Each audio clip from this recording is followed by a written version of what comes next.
Štai kur jūs prarandate visus savo pinigus ir dar negaunate nei jokio rezultato, nei poveikio. Va štai čia ale pinigų akmuo.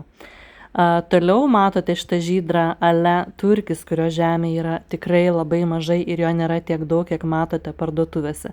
Va štai čia irgi pinigų akmuo ir tai net nekaitintas ametistas, tai yra tiesiog dervos.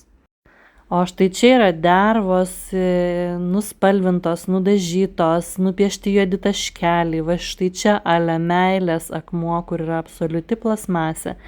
Deja, bet šiais laikais dervos yra labai kokybiškos ir jos taip greitai nesilydo, kaip anksčiau lydydavosi plasmasė. Nuostabiai tobulėja. Na, o štai čia yra saulės akmuo kabutėse, šitas rudas su blizgučiais. Tai yra žmogaus kūrinys. Ir saulės akmuo atrodo absoliučiai kitaip. Dar yra akmenys, kuriuos labai mėgstate, va štai tie tokie žali, skaidrus, raudoni, rožiniai, žydri.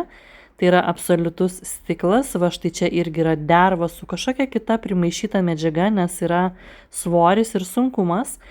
Štai čia net netikras agatos, o tiesiog sukurtas žmogaus kažkoks tai dirbinys, čia irgi yra stiklas.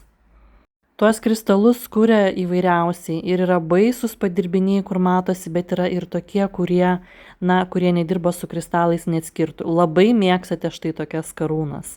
Labai jums gražios, prisiperkat įvairiausių spalvų, tai nėra tikras ir gyvas akmuo, turiu jūs nuliūdinti, nors ir sumokate ne 100 eurų.